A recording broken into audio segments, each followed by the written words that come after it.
Hi hello dears, എല്ലാ മക്കൾക്കും എജ്യുമേറ്റിൻ്റെ മറ്റൊരു ക്ലാസ്സിലേക്ക് സ്വാഗതം. ഇന്നത്തെ ക്ലാസ്സിൽ നമ്മൾ എടുക്കുന്നത് ക്രിസ്മസ് എക്സാമിൻ്റെ ഒരു മോഡൽ ക്വസ്റ്റ്യൻ പേപ്പറാണ്. 5ാം ക്ലാസ്സിലെ കുട്ടികൾക്കുള്ള സാമൂഹ്യ ശാസ്ത്രത്തിൻ്റെ ക്വസ്റ്റ്യൻ പേപ്പറാണ് കേട്ടോ നമ്മൾ നോക്കാൻ പോകുന്നത്. ക്ലാസ്സിലേക്ക് കിടക്കുന്നതിന് മുന്നേ ചാനൽ ആദ്യമായി കാണുന്നവരാണെങ്കിൽ ഒന്ന് സബ്സ്ക്രൈബ് ചെയ്ത് സപ്പോർട്ട് ചെയ്യാൻ മറക്കല്ലേ. അതുപോലെ വീഡിയോ നിങ്ങളുടെ കൂട്ടുകാരിലേക്ക് കൂടെ ഷെയർ ചെയ്ത് കൊടുക്കുകയും വേണം കേട്ടോ. നിങ്ങൾക്ക് ആവശ്യമുള്ള 5ാം ക്ലാസ്സിലെ എല്ലാ വിഷയങ്ങളുടെയും വീഡിയോസ് STD 5 2024 എന്നുള്ള പ്ലേലിസ്റ്റ് എടുത്ത് നോക്കിയാൽ നിങ്ങൾക്ക് ലഭിക്കുന്നതാണ് കേട്ടോ. ഇനി ക്വസ്റ്റ്യൻ പേപ്പേഴ്സ് വേണമെങ്കിൽ എല്ലാ വിഷയങ്ങളുടെയും question papers STD 5 question papers എന്നുള്ള പ്ലേലിസ്റ്റിൽ ലഭ്യമാണ്. അപ്പോൾ ശരി, നമുക്ക് നേരെ ക്ലാസ്സിലേക്ക് കടക്കാം. പ്രവർത്തനം 1. തന്നിരിക്കുന്ന സൂചിക ഭൂപടത്തിൽ ഉപയോഗിക്കുന്നത് എന്തിനെ സൂചിപ്പിക്കാൻ വേണ്ടിയാണ്? ഓപ്ഷൻ എ തീവണ്ടിപ്പാത, ബി നദി, സി വിമാനത്താവളം, ഡി റോഡ്. അപ്പോൾ ഈ തന്നിരിക്കുന്ന സൂചിക എന്തിനെ സൂചിപ്പിക്കാനാണ് മക്കളെ? നദിയെ സൂചിപ്പിക്കാനാണ് കേട്ടോ. അതിൽ തന്നെ ബി ചോദ്യം, ചിത്രത്തിൽ എ എന്ന് രേഖപ്പെടുത്തിയിരിക്കുന്ന രേഖ ഭൂമിയെ 2 അർദ്ധഗോളങ്ങളായി വിഭജിക്കുന്നു. ഈ രേഖയുടെ പേരെന്താണ്? ഭൂമിയെ 2 അർദ്ധഗോളങ്ങളായി വിഭജിക്കുന്ന സാങ്കല്പിക രേഖയെ നമ്മൾ വിളിക്കുന്ന പേര് ഭൂമധ്യരേഖ എന്നാണ് കേട്ടോ. അപ്പോൾ ആ രേഖയുടെ പേര് ഭൂമധ്യരേഖ എന്നാണ്. ഇനി അതിലുള്ള അടുത്ത ക്വസ്റ്റ്യൻ, ബി സി എന്നിവ 2 അർദ്ധഗോളങ്ങളാണ്.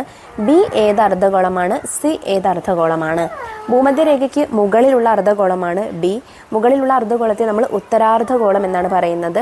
ഭൂമധ്യരേഖയ്ക്ക് താഴെയുള്ള ഗോളമാണ് സി.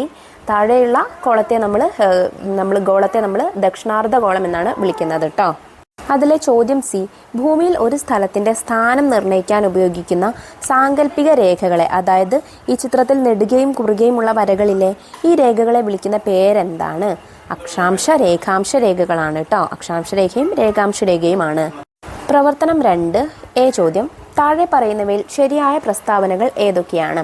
നമുക്ക് താഴെ കുറച്ച് പ്രസ്താവനകൾ തന്നിട്ടുണ്ട്, വായിച്ചു നോക്കൂ. ജനാധിപത്യ ഭരണം എന്നാൽ ജനങ്ങൾ നേരിട്ടോ അവർ തിരഞ്ഞെടുക്കുന്ന പ്രതിനിധികളോ ഭരണം നടത്തുന്ന സംവിധാനമാണ്. ബി തദ്ദേശ സ്വയംഭരണ സ്ഥാപനങ്ങൾ വഴി ജനങ്ങൾക്ക് നേരിട്ട് ഭരണകാര്യങ്ങളിൽ ഇടപെടാൻ അവസരം ലഭിക്കുന്നു. സി തദ്ദേശ സ്വയംഭരണ സ്ഥാപനത്തിൻ്റെ തലവൻ സ്വയം തീരുമാനിക്കുന്ന തീരുമാനങ്ങൾ ഗ്രാമങ്ങളിൽ നടപ്പാക്കി വരുന്നു. ഇതിൽ ഓപ്ഷൻ എയും ബിയുമാണ് ശരിയായിട്ടുള്ളത് കേട്ടോ. അതായത് ജനാധിപത്യ ഭരണം എന്ന് പറയുന്നത് ജനങ്ങൾ നേരിട്ടോ അവർ തെരഞ്ഞെടുക്കുന്ന ജനപ്രതിനിധികളോ ഭരണം നടത്തുന്ന സംവിധാനമാണ്. അതുപോലെ തദ്ദേശ സ്വയംഭരണ സ്ഥാപനങ്ങൾ വഴി ജനങ്ങൾക്ക് നേരിട്ട് ഭരണകാര്യങ്ങളിൽ ഇടപെടാൻ അവസരം ലഭിക്കുന്നുണ്ട്. അപ്പോൾ എ ആൻഡ് ബി ആണ് ശരി. ചോദ്യം ബി, സ്കൂൾ പാർലമെന്റിന്റെ തെരഞ്ഞെടുപ്പുമായി ബന്ധപ്പെട്ട് നൽകിയിട്ടുള്ള നോട്ടീസ് തെരഞ്ഞെടുപ്പിന്റെ ക്രമമനുസരിച്ച് ശരിയായി ക്രമപ്പെടുത്തുക. 1 സ്ഥാനാർത്ഥികളുടെ അന്തിമ ലിസ്റ്റ് പ്രസിദ്ധീകരിക്കൽ, 2 നാമനിർദ്ദേശ പത്രിക സമർപ്പിക്കൽ, 3 വോട്ടെടുപ്പ്, 4 നാമനിർദ്ദേശ പത്രികകളുടെ സൂക്ഷ്മ പരിശോധന, 5 വോട്ടെണ്ണലും ഫലപ്രഖ്യാപനവും, 6 സ്കൂൾ പാർലമെന്റ് ആദ്യ യോഗം, 7 നാമനിർദ്ദേശ പത്രിക പിൻവലിക്കൽ. ഇതെങ്ങനെയാണ് ശരിയായി ക്രമപ്പെടുത്തുന്നത്?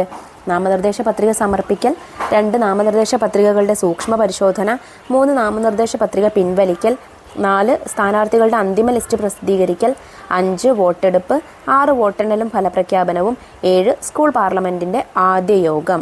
പ്രവർത്തനം 3 ജനാധിപത്യം എന്നത് ഒരു ഭരണക്രമം മാത്രമല്ല, ഒരു ജീവിതക്രമം കൂടിയാണ്. ചോദ്യം എ, ജനാധിപത്യം ഒരു ജീവിതക്രമമാണ് എന്ന് തെളിയിക്കുന്ന 4 സന്ദർഭങ്ങൾ എഴുതുക. 1 എല്ലാവരുടെയും അഭിപ്രായങ്ങൾ പരിഗണിച്ചുകൊണ്ട് തീരുമാനങ്ങൾ എടുക്കുന്നു. 2 തൻ്റെ അവസരം വരുന്നതുവരെ ക്ഷമയോടെ കാത്തിരിക്കുന്നു. 3 ഗതാഗത നിയമങ്ങൾ പാലിക്കുന്നു. 4 പൊതുയിടങ്ങൾ വൃത്തിയായി സൂക്ഷിക്കുന്നു.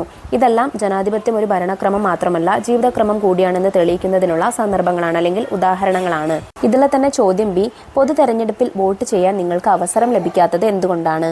18 വയസ്സ് പൂർത്തിയായിട്ടില്ലാത്തതിനാലാണ് നിങ്ങൾക്ക് അവസരം ലഭിക്കാത്തത്. 18 വയസ്സ് പൂർത്തിയായവർക്ക് മാത്രമേ വോട്ടവകാശമുള്ളൂ. പ്രവർത്തനം 4 മുൻകാലങ്ങളിൽ ചക്രങ്ങൾ ഗതാഗതത്തിന് ഉപയോഗിച്ചിരുന്നത് എങ്ങനെയെല്ലാമായിരുന്നു? ചക്രങ്ങൾ ഘടിപ്പിച്ച വണ്ടികൾ മനുഷ്യൻ വലിച്ചു കൊണ്ടുപോയിരുന്നു. പിന്നീട് ചക്രങ്ങൾ ഉപയോഗിച്ച വണ്ടികൾ വലിക്കാൻ മൃഗങ്ങളെ ഉപയോഗിച്ചു. ഇതിലെ ചോദ്യം ബി, ഇന്ന് നാം ഉപയോഗിക്കുന്ന പ്രധാന ഗതാഗത മാർഗങ്ങൾ ഏതൊക്കെയാണ്? കരഗതാഗതം, ജലഗതാഗതം, വ്യോമഗതാഗതം. അതിൽ തന്നെ കരഗതാഗതത്തിൽ റോഡും റെയിൽ ഗതാഗതവും പെടുന്നുണ്ട് കേട്ടോ. പ്രവർത്തനം 5 താഴെ പറയുന്ന പ്രത്യേകതകൾ ഏതുതരം ഗതാഗത മാർഗത്തിൻ്റെതാണെന്ന് കണ്ടെത്തി എഴുതുക. 1 കൂടുതൽ പേർക്ക് യാത്ര ചെയ്യാൻ കഴിയുന്ന ഏറ്റവും ചെലവ് കുറഞ്ഞ ഗതാഗത മാർഗം. അതേതാണ്? റെയിൽ ഗതാഗതമാണ്. 2 താരതമ്യേന മലിനീകരണം കുറഞ്ഞ ഗതാഗത മാർഗം ജലഗതാഗതമാണ്. 3 ഏറ്റവും വേഗമേറിയ ഗതാഗത മാർഗം വ്യോമഗതാഗതമാണ്.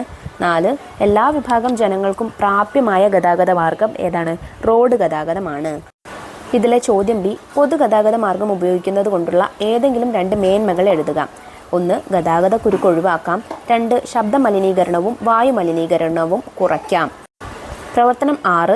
തന്നിട്ടുള്ള ഭൂപടത്തിൽ താഴെ പറയുന്നവ അടയാളപ്പെടുത്തുക. 1. കൊച്ചി തുറമുഖമാണ്. അതെവിടെയാണ്?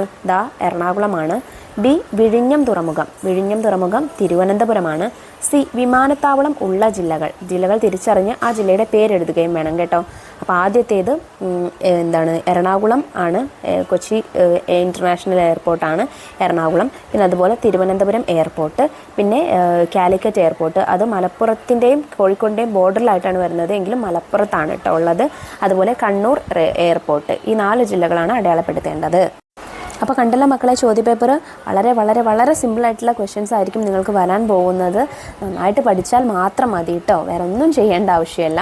അപ്പോൾ നിങ്ങൾ എന്ത് ചെയ്യുക, നമ്മൾ ഓൾറെഡി അപ്ലോഡ് ചെയ്തിട്ടുള്ള വീഡിയോസ് എല്ലാം കാണുക, നല്ലതുപോലെ വായിച്ച് മനസ്സിലാക്കി പഠിച്ചു പോവുക കേട്ടോ. എല്ലാവരും നല്ലപോലെ എക്സാം എഴുതണേ. അപ്പോൾ 5ാം ക്ലാസ്സിലെ മറ്റു വിഷയങ്ങളിലെ വീഡിയോസ് ക്വസ്റ്റ്യൻ പേപ്പേഴ്സ് നമ്മൾ അടുത്ത ക്ലാസ്സുകളിലായിട്ട് അപ്ലോഡ് ചെയ്യുന്നതാണ്.